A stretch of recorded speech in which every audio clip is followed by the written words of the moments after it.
with. You, I'm sure, have noticed that someone is missing today, and that is our beloved Bob Willie. He is on a mission trip with First Baptist Church to India. So not just a little ways away, but a long ways away. Thanks so much to his other half and lovely wife Carol for coordinating the refreshments, as I'm sure she does weekly.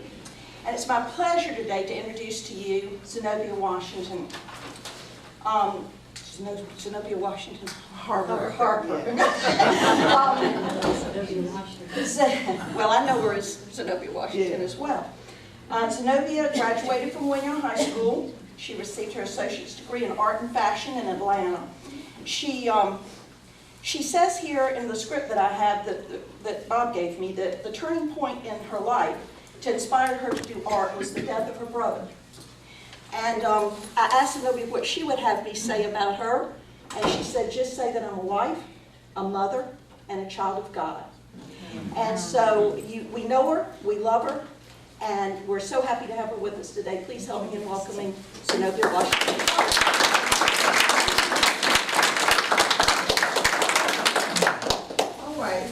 Thank y'all so much for coming to hear me. I say the same things over and over again through the community. I often think that everybody's heard the story over and over again.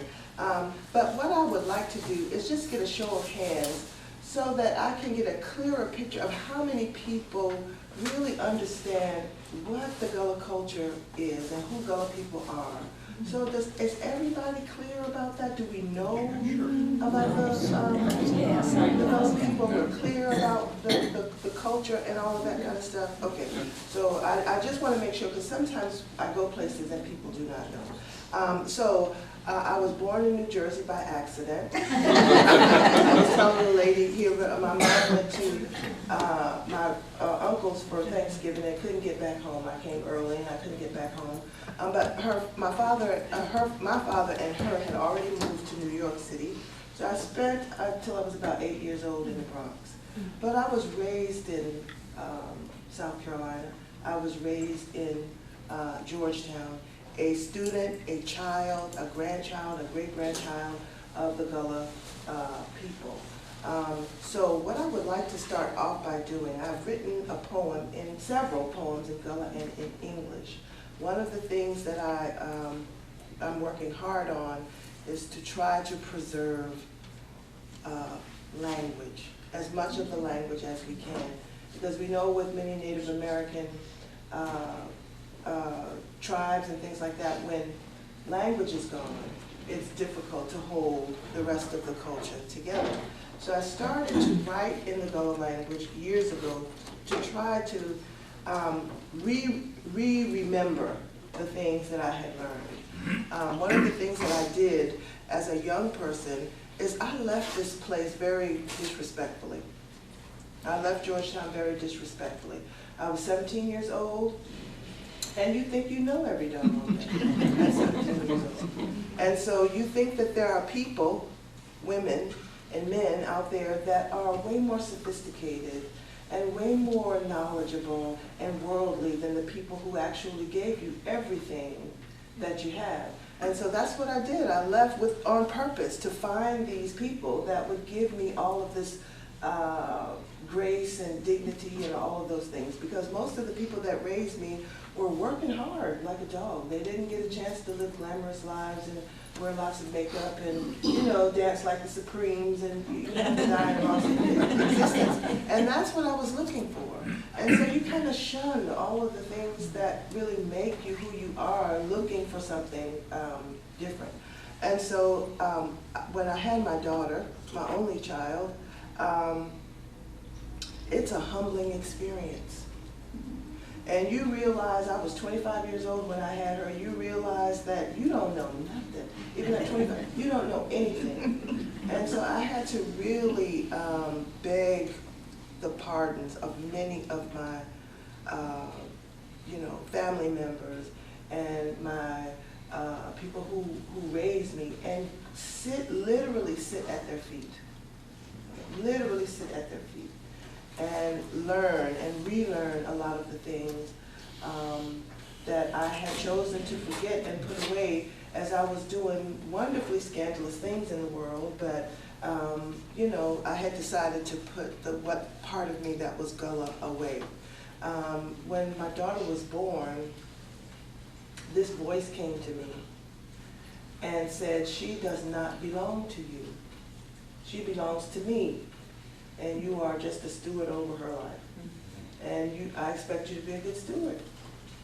And I realized that I couldn't be a good steward over her life if I had, you know, forgotten all of the things that were put inside of me to help me raise this child, and that raised me. So I came back in a very humble manner to the Gullah culture, is what I'm saying, having to learn and to re-understand a lot of the things I had been taught as a child, and oftentimes having to come back and sit at my elders' feet, listening to those lessons in the Gullah language or the Gullah dialect. So I started to write in the language and the dialect to try to help me in that process, okay? So I think, I've written this poem many years ago, but I think I'm going to call it, because I've never named it, a poem to a Gullah woman. I don't know, maybe that'll stick. So I'm going to read it in Gullah first, and then at the end of the presentation, I will read the English version, okay? All right, so how many people are familiar with it, the language? Okay. Grew up hearing it? Okay. All right. So, yere Gullah aman. Dede for sleep, wake up. Throw on a voice and dance. Time make a stand down. Alamas many peers. Door on a mercy chance. I know them trouble done knock on around from first dark, the day clean. But remember when I ain't fear no man, and used to dream them big dreams. Well, gal, this shall well all tangle up now. I must get yourself in emotion. Ask other people, we're done going cross, but one the old timely love portion. Now when Anna marriage up, you love portion till you get them just so, don't just chunk them on the back sheds. Go down the edge, you river, wash away all that variation, and rub that thing on itself. And I've been there know that the tree moth soothe the joint, and the big salt cure them that sore. So how long I got box up your hand and sit on your mouth and don't tell them people wait no. And he have to be ashamed to pass now and jack him, because he ain't got lost. I don't want the answer and the treasure. It must go way back to the first going on. I'm gonna need everything where it is, where it was, and gonna be. Best get that in the head. Don't let backs take Anna for the hurt and the pain and the fall out on the ground for dead. I know it hard when Anna takes that and they think about them time it been shun. They call Anna too black with a nappy head, then they mock them by the broke up tongue. But thing ain't what they used to be. The day Anna can hold the head up for sure. Do what Anna want to do. Say what Anna want to say. Ain't have to hold the head down. No more. Other people told, but they know in the head for the bumper stick, snatch them for work and feel of indigo. The inside Anna soul. Anna ever did been Anna. And it been no way people know. If Anna trust the years and get their people voice, how they live clean up to their knee. They sing about love, hope. They ain't gonna never give up the struggle. Steady chunk. Them cypress tree. Look back on a mama home. Cocky ears and with a humble heart, look to the sky. You gotta learn every word when over your mama say and understand she in the by and by. When I not truly eye on top of the weaver, I'm gonna study how to work your finger in your hand. I'm gonna know he able for make it own way, long as he join up sheep with God plan. After other people suffer and dead in them swamp and river, for them high buck with a reapy rice, and I can't like himself and fling round like he fool and give away his sugar and his spice. He work hard, he expect himself, and he have God mercy. That's what make a man stand so. He's smart, he humble, but I'm full of fire now. Ain't no man can tell him where to go. And I see good, and he done been true. He can't stumble around the truth like he blind. Them devilment where people do ain't of God. Anna must bust 'em out and speak him mind. Now, them backward news like we been there walk on we knee and we hand. Now that there is the fact true. But now Anna free. He got his strength and his victory for the help Anna with all we got to do. Like the trunk man, like the gold where the trunk man shipped the water for in the Carolina sun long time ago, they snatched Anna out the ground and thief him from his home, but Anna stand tall and he grow. Them thing where Mama leave for more than just to catch the dust now. Go on fetch your seasonal spoon. This share the time for enjoy family and yam the ganja, bine, and sweet tater poon. Don't think Anna children too newfangled for the go with old papa to fish for the net. They have to learn for take care of their children. So make them know they have to work for all what they get. Oh, I know Anna, it won't flash about the village because they hard work make a pocket strong. But go on to yourself, down to the big south, and such a heart for all what going on. Can Anna remember them things? What it mean for say, for help another Gullah woman find she way? God make Anna for the good and the glory. Have Anna done God work today? While Anna to the water with his foot mashing the sand, travel down the shore, think and smile. If Anna will hold on to way have and always know, you can have a protect them, child. So while Anna will make yourself set to the one side, maybe people song and patty feet, then juke round like them black flutter by them do. When they get it, they talk in drum beat. Now, this shine the land where the Africans sow much a seed and he leave what he know at the trunk gate. So praise God every day, Gullah because Anna free for the celebrate. So that's the poem in Gullah.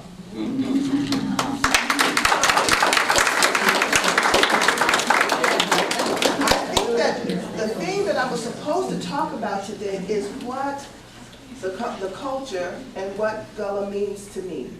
So in some ways it's a really hard question, and I've had a complicated relationship with the culture. I like a lot of people, I think, that live in these kind of creolized cultures around the world. And the Gullah culture is a creolized culture. We speak a creolized language. We are creolized people. And I like to use, and we often think about Creole when we're talking about French, and you know, the French Creole in Louisiana and so on and so forth. But that's just a French Creole. It ain't all that sexy to say we speak an English-based Creole, but that's what we speak. So all Creole languages kind of try really hard to deal with the language of commerce and power. And so English was the language of commerce and power that everybody kind of tried to struggle around in this area. So I like to use the word Creole because I like to eat. And so if you puree something, everything is in there. All right, but it all has the same taste, it has the same consistency, it has the same color, you know, the same texture. But when you have a gumbo or a Creole, everything is in there, but you can enjoy the things separately, or you can enjoy it as a whole. So the chicken is separate from the sausage, is separate from the shrimp, is separate from the, you know, on and on. The tomato from the peppers and so on and so forth. I don't care where we are in the world, there are some people and some groups of people that are easily or more easily pureed into a society. Okay. Or assimilated into a society. And there are people that it takes time for them. So I work out at Hops Wheat Plantation. The Lynches were the second wealthiest family in South Carolina in the 1730s, owning 7 working plantations along the Santee Delta within a 10-mile radius. They were an Irish family. Second wealthiest family in South Carolina. But then when Irish started to come later on in the history of America, they were not afforded immediate puree. They were not afforded immediate assimilation into the society. That happened over time. Same thing with Italian people. And so they were not allowed immediate puree or assimilation into a situation. But there are always those people that are, that it takes forever, or if not at all, the ability to be pureed or assimilated into a situation. And so many of those people live whatever the experience. In this case, they live the American experience. They live the South Carolina experience. They live the Georgetown experience, but they don't live it in the same way as people who were allowed puree or assimilation into the entirety of the community. And so that creates a different kind of ingenuity and intellect and learning, because people have to figure out how they're going to get, how they're going to survive, and then how they're going to thrive. You know what I'm saying? How they're going to keep their children alive in ways that people who are allowed into that mix, the full mix, don't have to worry about. So being Gullah, to me, it means being raised by people who had to do just that. They had to figure out a different intellect. They had to figure, or to depend on, or to rely on old intellect in order to figure out ways to survive in a place that at the harshest end was extremely harsh and exploitive. And even on the safest end, just did not allow for total participation of those people. So does that make sense? So part of what being Gullah means to me is having the opportunity and the benefit of being raised by people that were always having to think on their feet, always having to figure out a way, always making a way when there really was no way, always having to create something out of nothing in a lot of, and did very well. Did very well with it. So that's part of what the Gullah experience means to me. I think that also, as an older person, or as I become older, I get the opportunity to look back and really realize what beauty is, what it means to truly be beautiful when you look into the eyes, or when I look into the eyes of the people that raised me, and mostly Gullah women raised me.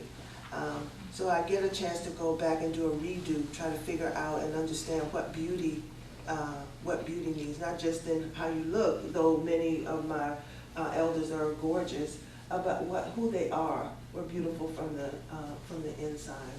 So I say that it's I have a complicated relationship with the Gullah culture, because it was encouraged out of us with the best of intentions. So my great-grandmother, who only spoke the Gullah language, did not want us to speak it, because she did not want us to be treated poorly. She didn't want us to be ostracized. She didn't want us to be put in special classes. She did not want us to be treated like less than, because that's what she felt, happened to her. And so literally, she would go upside your head. Literally, she would slap it out of you. She just did not want to hear it. She would always say, "Speak the white man good English. Leave what you know with me. Leave the language with me, because I don't want it to hold you back anymore." And so we did, because it was painful. But you had to know it, and you had to understand it, and you had to be aware of what she was saying at all times, because if you didn't do what she told you to do, now you were gonna get it, you were gonna get it again. And so I had this kind of crazy relationship where you had to know and learn and understand it, but then you couldn't take it anywhere, you couldn't speak it, you couldn't do any of those things. And so I didn't, the kind of schizophrenia of it all I didn't start to realize that until I got older, and then started to realize what kind of pressure or sadness or situation that must have put her in, trying to have that relationship with her grandchildren where I don't want you to be truly who I am, and I don't want you to, I want you to take the best of me, I guess, and then do what you can with that in this world that you're living in this country that you're living in, where you cannot, you're just not allowed assimilation, you're just not allowed that puree. So, so it took me a long time to kind of deal with that and to also be grateful, for her and other people in my community, just doing the very best that they could at every turn, trying to provide knowledge and a wisdom base in the Gullah culture, but giving us the wings that we needed to fly so that we can create a different American experience for ourselves. And so in the process of doing that, and then also in the process of being young and crazy and free, you just walk away from stuff, you know what I mean? You just kind of walk away from it. And you feel like it's not necessary anymore. Especially when I got to New York, living in Harlem, and not sleeping for a year. You just do not realize it. You just put all that stuff on the back burner and you think, I just don't need this anymore, and I don't need them anymore because I've got it. I'm good to go.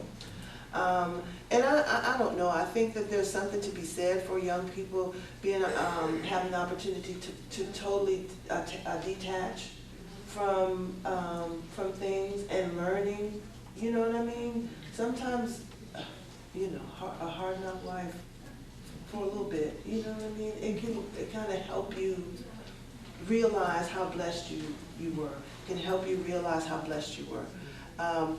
So I walked around trying very hard to shed myself, and then I got a wake-up call. I was living in Harlem, and NPR did this story on Ms. Ruby Forsythe. And I was standing at a train stop in New York listening to this thing about Ruby Forsythe. And I just kind of pumped my chest a little bit. I was like, oh, that's Miss Ruby, you know what I mean?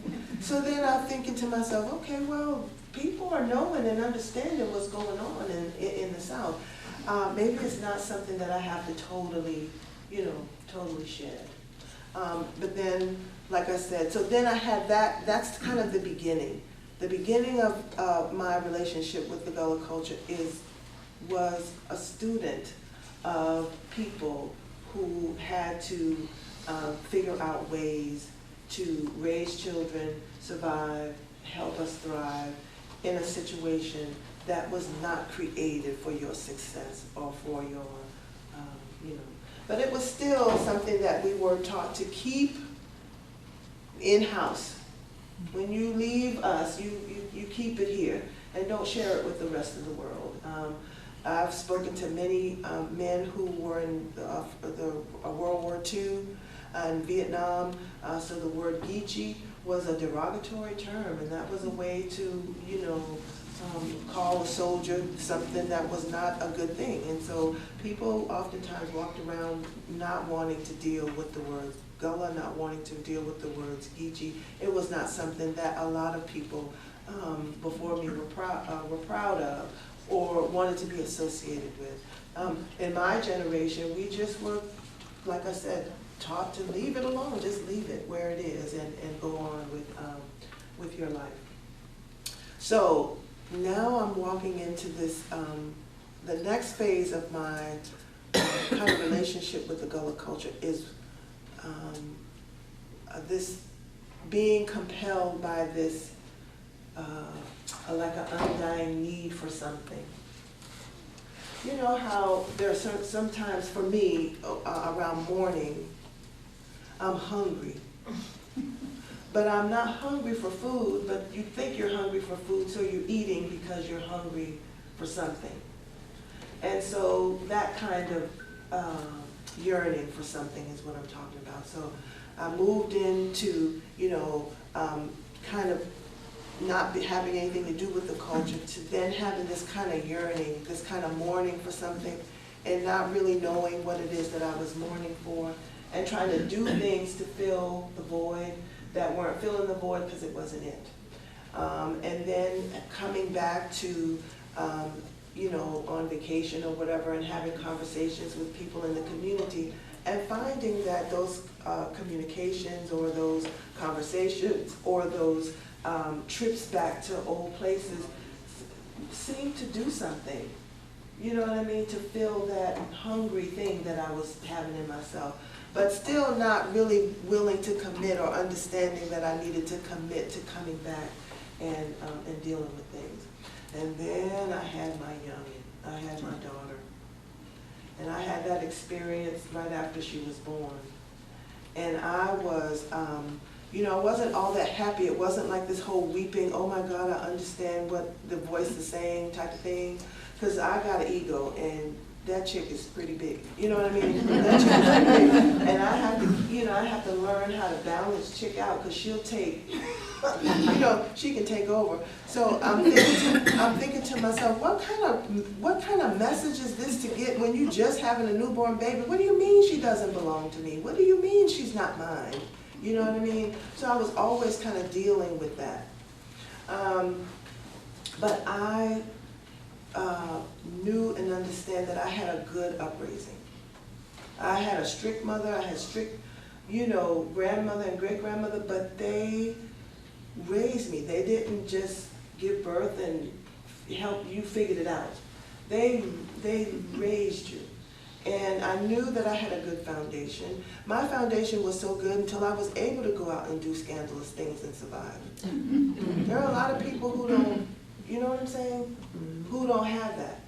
I knew without a shadow of a doubt that the reason why I got out of certain things was because people back home were praying for my crazy behind.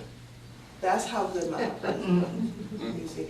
And I knew that in order to have any chance at being half the mother that my mother and grandmother were, and my great-grandmother were, that I needed the culture. I needed it. And that I needed to go back and do the work that I needed to do in order to connect myself with it. And it was difficult. I had a wonderfully bold mentor. Her name was Miss Maybelle McCall. She was from Arcadia Plantation. And she was not the onward Christian soldier type of a mentor that people talk about in, you know, in their biographies and all that kind of stuff. She was like, when you come to my house, bring me a fifth of whatever I'm drinking at the time. You see what I'm saying? And we're gonna work some things out. And so she worked for years with me on just abundance. That's all she worked with me on, was just abundance. And she would say it in such rude ways that she said, look at you with your old crazy self. You walking over abundance. So we'd be walking in the house and she'd have pecans on the ground. You walk over the pecans and then go to the store and get the pecans from the store, pay them white people all that money for pecans just because you don't want to sit here and crack them with me. You know what I mean? Look at you walking under abundance with all the pears on the tree, hard pears on the tree. You know how good that pear preserve is? You just take the time to make the pear, but you're also stupid. You're going to go right on to the store and get some pears and you're walking right under the abundance. That's how she would do. So when you're walking up to her house, you'd be walking up, that's how she'd greet you. Look at you with your old silly stuff. You're like, dang, Miss Maybelle. Can you just say something nice for a change? You know what I mean? And that's all she did was point out in all the ways that right where we are created abundance for us. And all you had to do was bend down or reach up and get it. And it didn't cost you nothing, you know, because people had already established these trees, established these gardens, established whatever it was long before you were thought of. You know, so long ago till you get a chance to forget about it and don't even, you know, benefit yourself from the fruit. You see?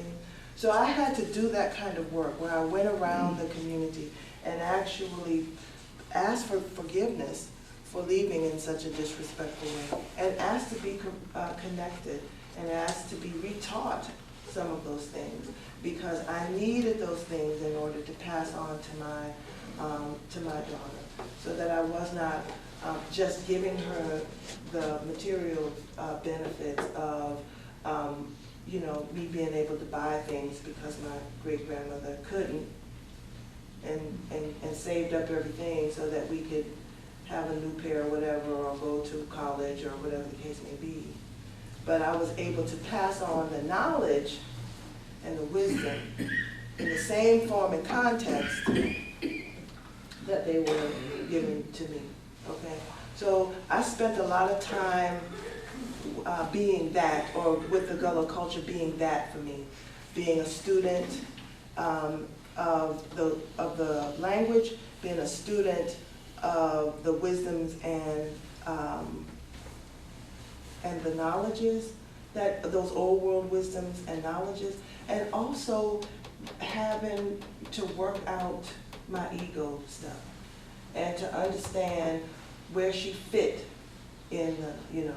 So, because when you leave this area as a Southern girl and you're competing in a place like New York, or you're competing with all of these people who you think are, you know, more advantaged than you, or they're prettier than you, or they have more than you, or whatever, you're leading with the ego.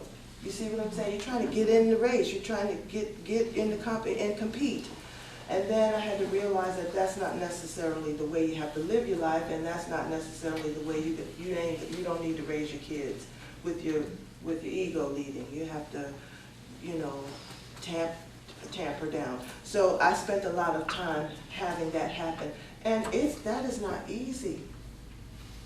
You know, that is not easy, especially when a lot of times it comes in the form of some type of chastisement, and that chastisement is coming from people who you know intimately, and you know they're telling the truth.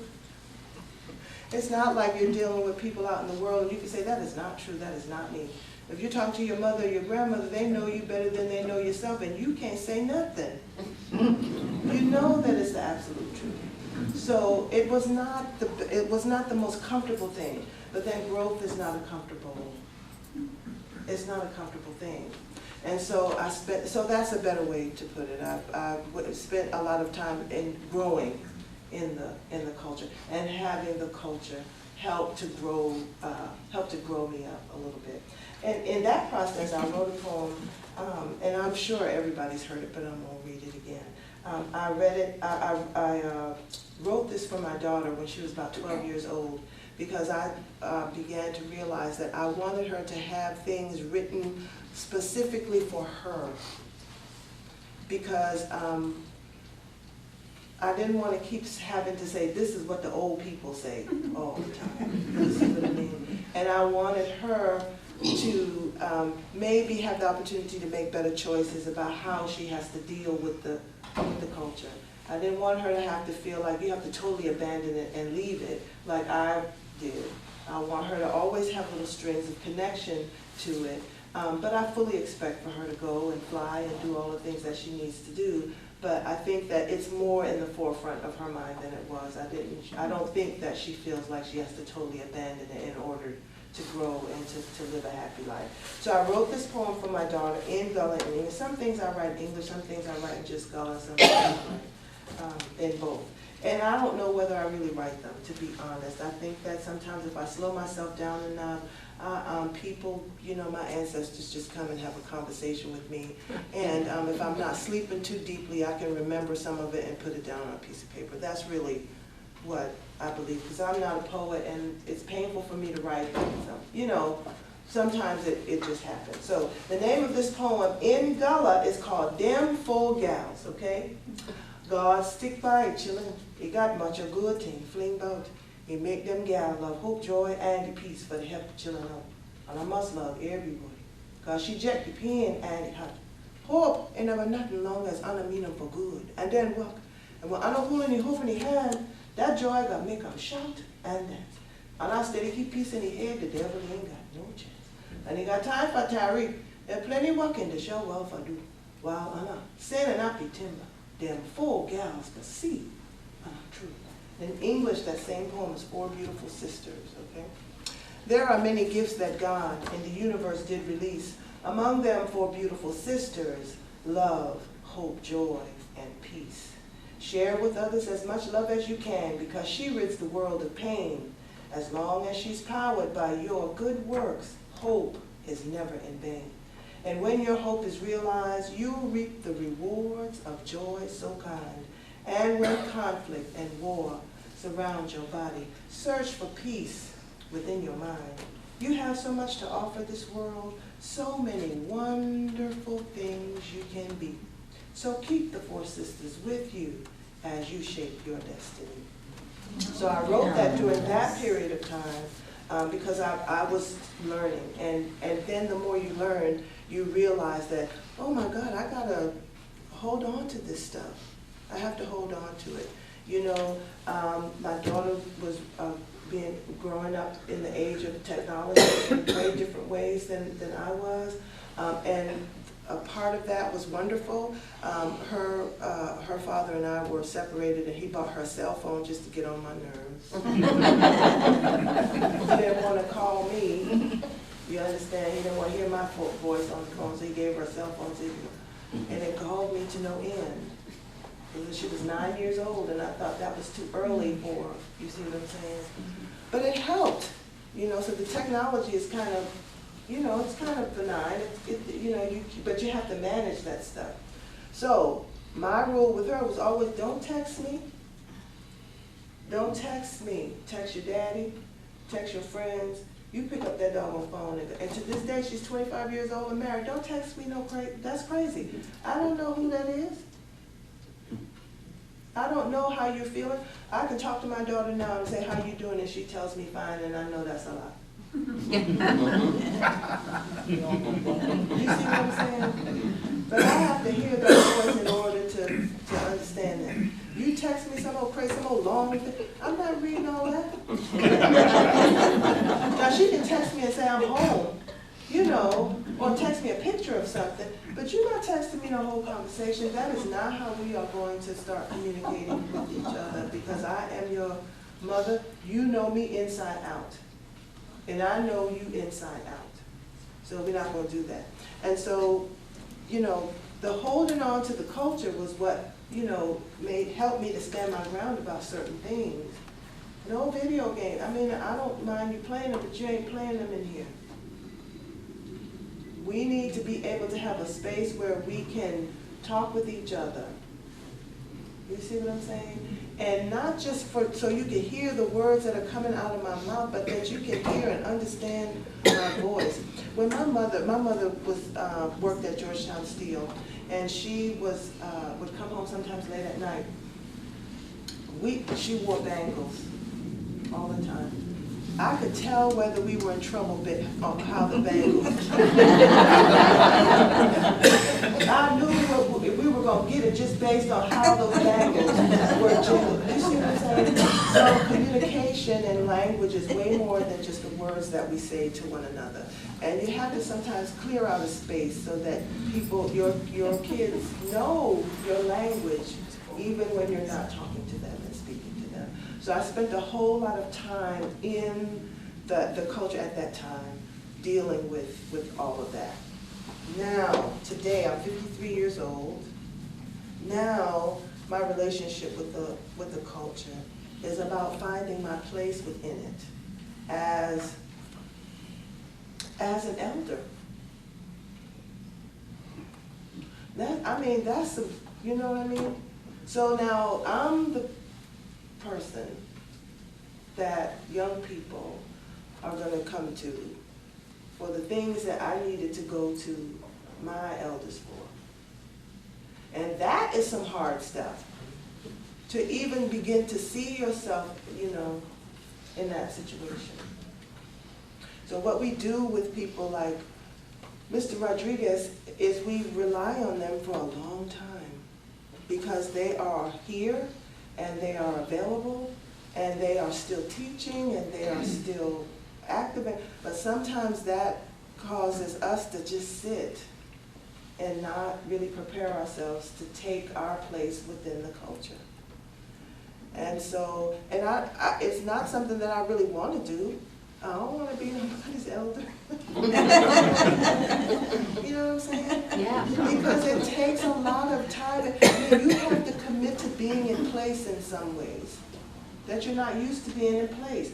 You have to commit to being available in ways that you don't have to be, that you don't necessarily want to be available. You know, you have to be having conversations with people that you don't necessarily want to have.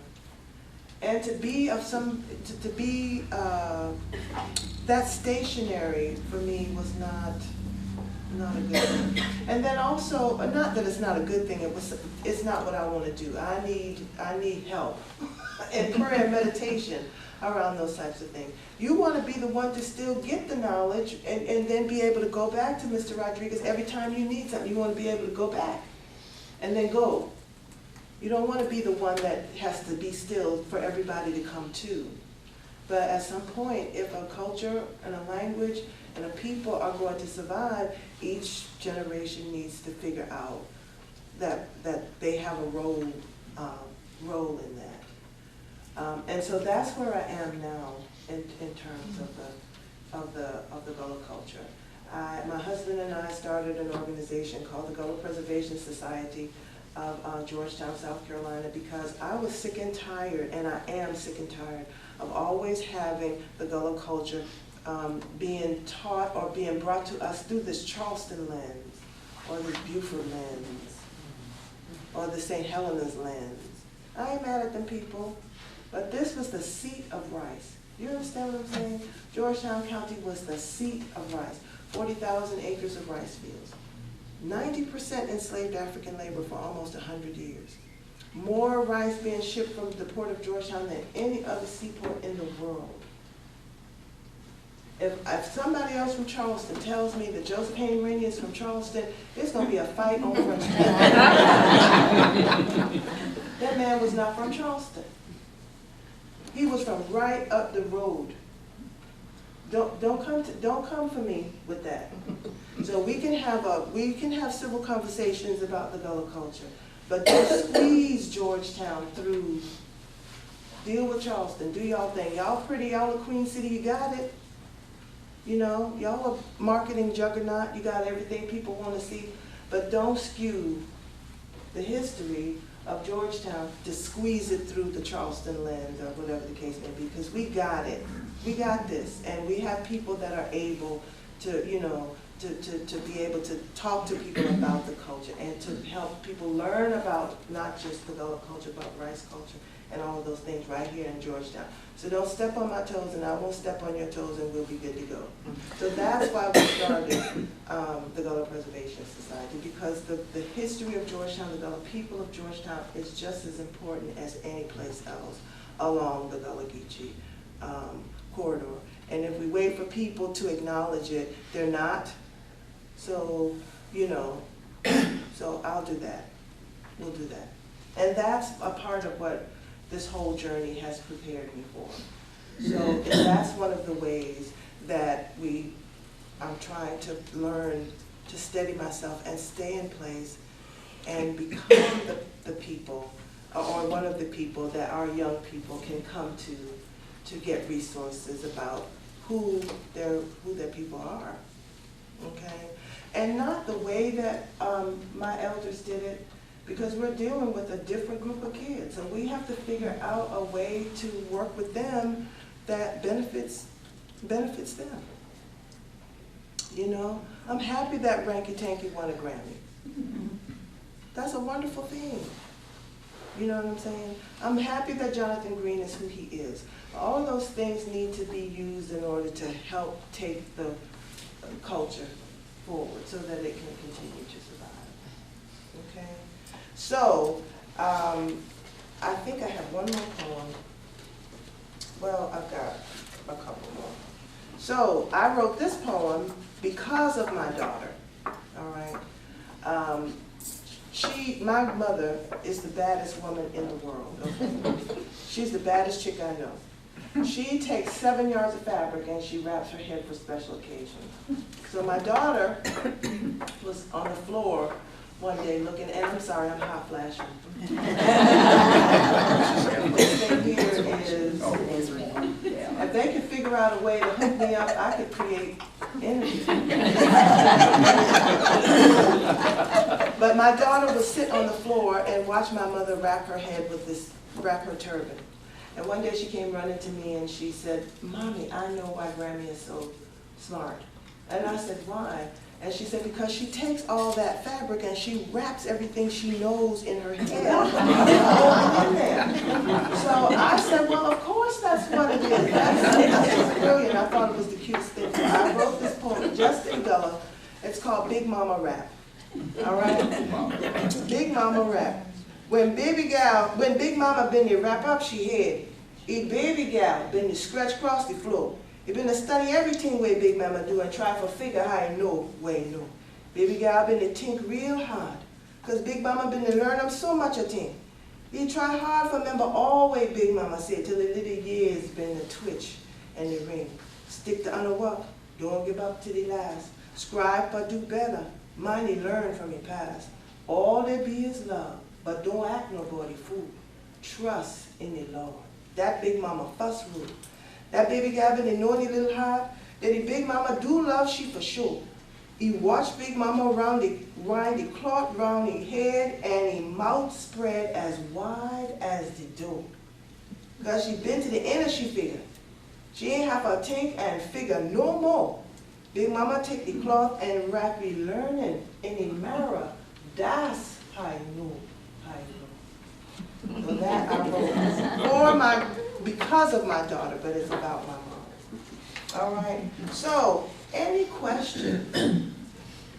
So did anything I said make sense at all? Yes. Any questions?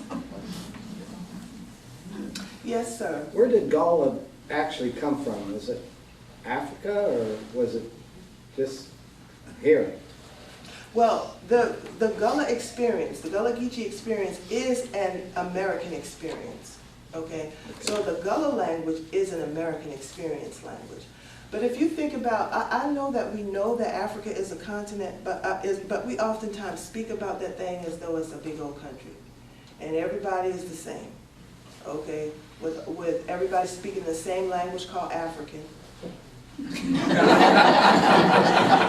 people who trafficked and enslaved African peoples at the time that rice started to be huge noted 40 different languages or dialects of language just being spoken out of West African mouths. 40 different languages or dialects. And that's just what they were able to or bother to delineate. 40 different languages or dialects of language just being spoken out of West African mouths. Okay, so now you think about all of the influences that Europe had on the continent of Africa during colonization and how language evolves. So you've got all of these different peoples with an S coming from tons of West African countries being on these plantation systems, having to become one people. With all of these different influences. You see what I'm saying? Mm-hmm. Trying to understand and be understood. Not only each other, but all of the Europeans, Native Americans that they were coming from. So diversity is the name of the game now. We have successfully divided ourselves into black people and white people, especially in the South. But diversity was the name of the game. So you have, I can name off a list of West African tribes and peoples. Okay, I think there are like 17 language systems on the continent of Africa and a gazillion languages that come out of those language systems. Okay, if you go someplace like Nigeria today, dialect changes every 7 to 10 miles. So a day's walk. So you go from one side of Nigeria to the other, same language, people have a hard time understanding one another. All right, I got a girlfriend from Boston. She get mad with her son, I don't know what she done. I'm married to a Texan, he's got a cousin from Louisiana, she could be talking real bad about me, I don't know what she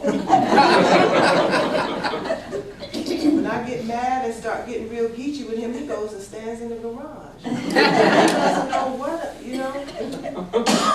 So to me, it is a, like I said, it's a creolized language, but it's a part of the Africans, enslaved African and African experience in this area of South Carolina. Does that right? Mm-hmm. You asking me for help? I'm just Well, one of the things we need to know is that when they were coming on the caravans from inland 400 or 500 miles or more,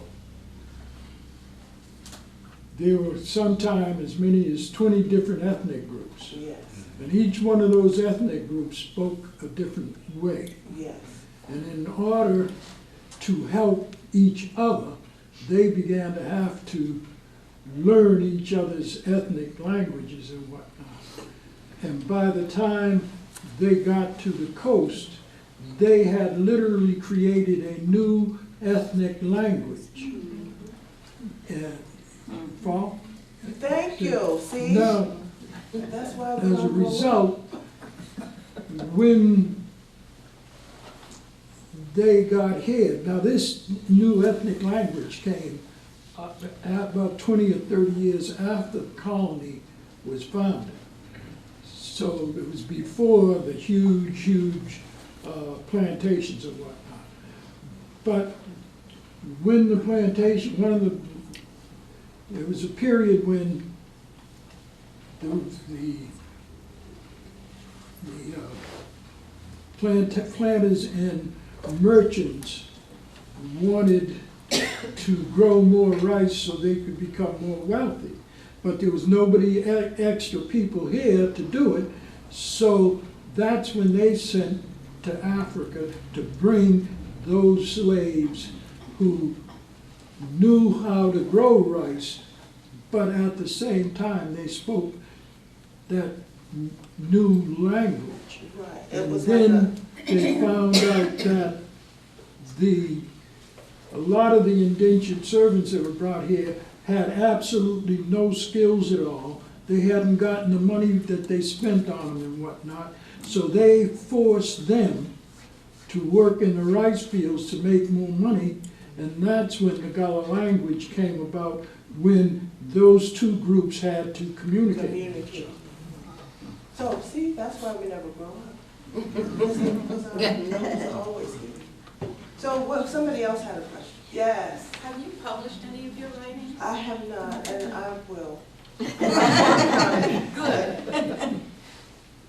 Yes, You made a comment that during the war, the word geechee Yeah. was Yeah. like the Italian wop okay, without paper. okay. Oh, Uh I didn't know that's what that meant. huh. Oh, And I grew up with that always being a negative. yes, You never called an Italian a wop, yes, ever. yes, What about geechee? It is now acceptable. yes. And how did that originate as a negative? The word. I think that I don't know, I can't Oh. tell you the answer to that question, but I do know that a lot of soldiers would come back. I think that it had a lot to do too with Southern culture too. So it was just like another way to say that you were Southern and not as good as other people, not as sophisticated as other people. But I've spoken to a lot of soldiers that didn't take kindly to being called that word. Yes, sir. Did the slaves on the rice plantations come from specific areas Yes, in Africa? yes. So they came from West African countries specifically and areas that grew rice specifically. So places like Ghana, places like Sierra Leone, places like Senegal, places along the coast where rice was being grown. Okay, yes, Religion's often a way of keeping a culture together, and yet yes. when you look contemporary religious, it seems to be on the decline. Did religion play a role in keeping the Gullah culture? I think that religion has played a role in the enslavement of African people. And the degradation of women, and don't get me started. But I think that, yes, but it did, so spirituality and spiritual beliefs most definitely did, serve to hold our communities together. Influenced by a lot of things. There's a story, and I cannot remember his name, but he was 30-some years old when he got caught up in the transatlantic slave trade, brought as a slave from West Africa to Charleston, escaped from Charleston, got as far as North Carolina, was recaptured. And there was a lot of interest in this particular man because in his jail cell he wrote in Arabic the reasons for him not to be enslaved. So Allah said one man should not own another man, and so on and so forth. So anyways, people got really interested in him, so a lot of abolitionists would come and talk to him and so on and so forth. And one of the questions and he was never freed. So they lobbied to have him free, but he was never freed, and he lived out his life and died as an enslaved person in North Carolina. And someone asked him about Christianity and thought maybe if he converted or that if he became a Christian he would be treated better, or that people maybe that would help him in his cause. And he told people on many occasions that because he was Muslim, he had taken the trek to Mecca, going through Timbuktu, which was ain't nothing but a college town. That's all, and had learned about Christ. I don't believe he's the son of God, but I think he's a really cool prophet, and this ain't nothing like he was talking about. So your version of Christianity is not what I learned. So he was able to tell Christian people on this end, this is not the Christianity that I even learned about as a student of religion and as a Muslim. I think Christ is good, but y'all ain't following it. And so I think that sometimes people do things. I think in a lot of our history, people do things in order to group themselves, in order to maybe if you become a part of something, people will accept you. I was raised in the AME church. I'm a daughter of an AME pastor. I'm the granddaughter of an AME pastor. I am the niece of AME pastors, and that is one of the reasons why I'm so rogue about religion. We have to be careful with that thing, because it depends upon who's holding the Gospels and who's interpreting that scripture. The same book tells some people that they have a right to own other people. You see what I'm saying? People use it for whatever they want to use it for. But I think that people in their spiritual beliefs, I think, will do more to hold people together. Also, too, if you really want to start talking about, even from a Christian perspective, how people hold Christ who are poor or marginalized, and how people hold Christ who are in the other. Sometimes you think you're looking at two different pictures of Christ. You see what I mean? Yeah. But spirituality, I think, is what holds people together in the Gullah community. Did I ask you a question? Yes, thank you. Okay. Any other questions? Yes. Does the Gullah culture specifically recognize a religious denomination, any particular one, Baptist, Catholic, whatever? No. And if they did, I wouldn't. You might want to say, if you drive from here to Charleston, every 5 miles, you see an AME Yes. church. We have 32 And so AME it's, churches in Georgetown County alone. 32 AME. Did you hear me? 32 in Georgetown County alone. Yes. Would you recognize Mr. Rodriguez and mention his museum as a good resource? Yes, I'm going to recognize Mr. Andrew Rodriguez. He is the, do we say owner or director? I took over when my wife passed away, so I'm running it now. Running the Gullah Museum, which is on King Street now. And the best, I always tell people, it looks like it's in the parking lot of Wells Fargo, so it's behind. It's a wealth of information. It's a wealth of information. Be ready, be ready. Have your notebook and stuff ready, but it's a wealth of information. Yes, ma'am. Did you have a question? I was going to say that, I'm sure you already know that the reason there's so many little AME churches is they were established within walking distance for people. Yes. So that you see them like on the road down to Charleston, here's one, and Yes. here's one, and here's one. Yes. But that's because people didn't have access to transportation Transportation, in large yes. numbers, and so you had to be able to walk to church and walk home again within a decent amount of time, so they established a box and make it available. So, any more questions? And So I am going to read that poem that I read in Gullah. I'm going to read it in English. All right, are we ready? All right, hey Gullah Aman, it's time to get yourself together. Wake up, sing, and dance. The years are moving quickly by, Tita. Don't you miss your chance. I know that life can be a struggle, like you're stuck on a sand barge upstream. But remember when you were fearless and bold and used to dream big dreams? Well, honey, this world is in great need. You got to get yourself in motion. Reach back for your ancestors' recipe and whip up an ancient love potion. Now, when that love potion is done just right, don't you put it on the back shelf. Go down to the river's edge, wash away all your doubt, and rub that thing on yourself. You've always known that the Spanish moss soothes the joint and the ocean salt water heals, so how long do you plan to sit on your hands and all this knowledge conceal? You don't have to be ashamed anymore, and your history try to erase. To gain your ancient mother's silver and gold, her footsteps you'll have to retrace. You need all of it, my dear, your future, your now, every bit. Don't let old wounds and new hurts make you give up on your life and quit. I know it's hard when you're all alone, thinking of the times when you were shunned because of your black skin, what they call bad hair, and what they call a broken tongue. Things aren't what they used to be. Today you can hold your head and regain, uncover, rediscover the Gullah woman, and lift the dark shroud of shame.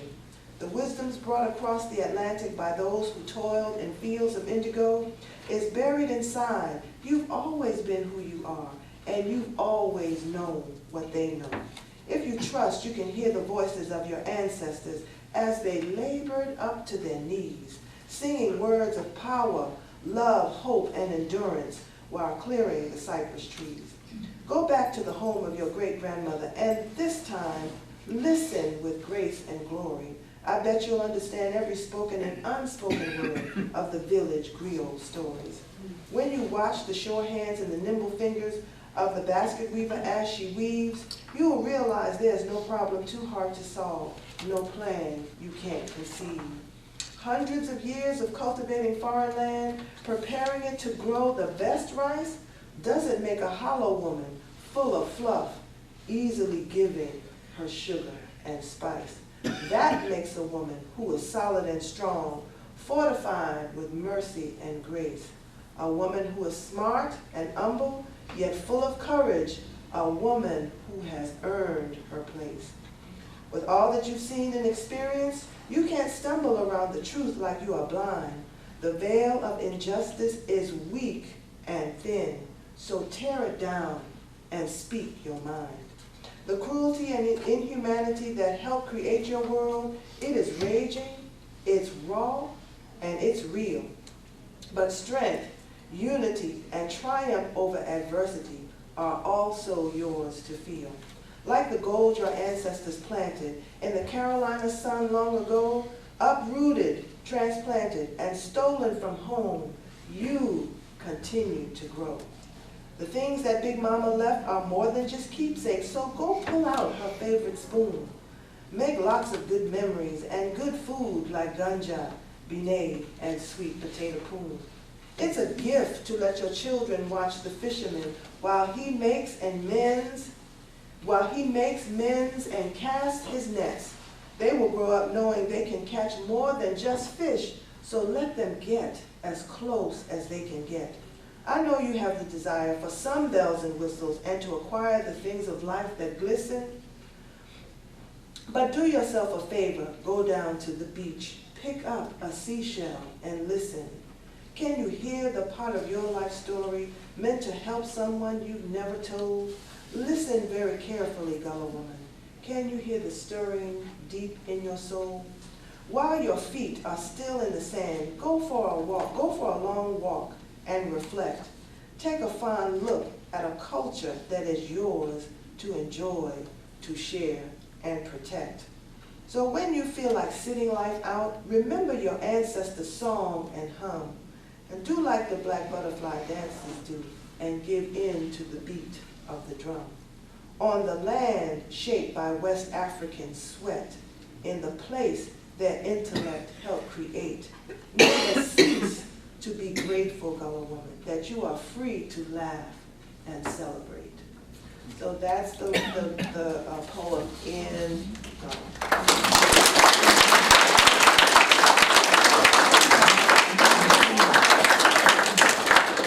Once again, thank Zenobia Harper for being with us today. I'm sure we all learned a little bit more about the Gullah teaching culture than we knew when we came in, and we thank her so very much for sharing that with us today. I want to invite you to return next month when our speaker will be Libby Bernardin, a local poet and professor, who will share Let's Talk Poetry.